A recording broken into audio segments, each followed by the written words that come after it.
जय श्री राम। रामायण सिंधी शायरी में व्याख्या हिंदी में पृष्ठ 37 अयोध्या कांड। इसके पहले राम सीता और लक्ष्मण वनवास जाते हैं।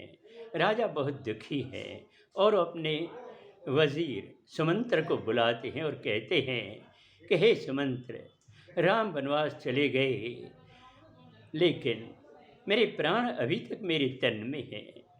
अब क्या करूं? अब तुम जाओ रथ को लेकर और वहाँ जाओ जहाँ राम सीता लक्ष्मण हैं, और फिर 2-4 दिन उनको वनवास दिखाकर वापस ले आना। अब आगे। आज्ञा राजा जी बुधी, व्यो रथ साण वजीर, पहुतो जित हो राम ऐ, सीता लक्ष्मण वीर। राजा की आज्ञा पाकर वजीर वहाँ पहुँचे जहाँ राम सीता और लक्ष्मण थे। सुमंत्र पहरी शीस निवायो, पूरा जाजो हुक्म बुधायो, सबिन खे रथ ते चढ़ायो, उन्होंने अवध खे शीस निवायो।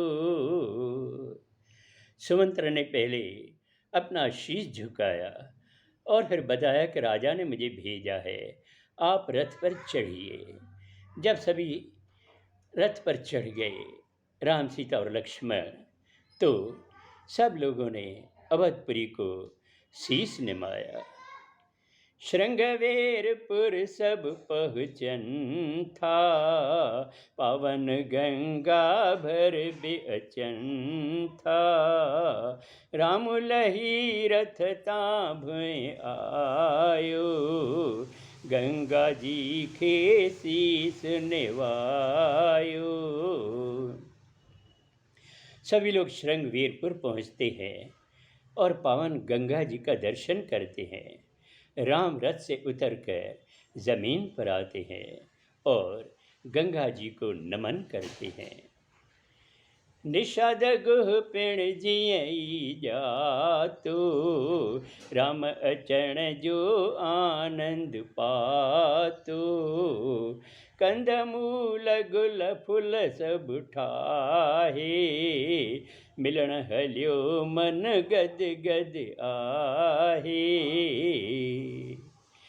निषाद राज गुह ने जब ये जाना कि श्री राम आए हैं, तो वो आनंद से फूले नहीं समा रहे थे।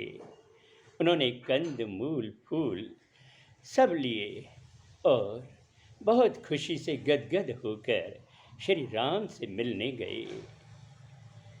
गुत पहुतो भेटा धारे, नमन करे थो नाथ निहारे, बजे वस थी व्यो रघुराई, पुछण लगो पोचा कुचंगाई। निषाद राज गुह सब भेंट लेकर वहाँ पहुँचते हैं और श्री राम को नमन करते हैं।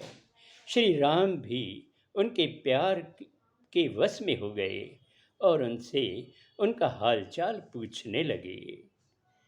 चरण कमल जा दर्शन थीव्या, चाकु चंगाई सब त अचीव्या, नाथ असां सब कुछ बितनायूं, सिर्फ अव्हां जा सेवक आयूं। निषाद राजगुरु ने कहा कि हे प्रभु, आपके चरण कमलों के दर्शन हो गए, अब सब ठीक ही हो गया। हे प्रभु, हम लोग तो कुछ भी नहीं हैं, बस आपके सेवक हैं। अब आगे अगले सोमवार को। जय श्री राम।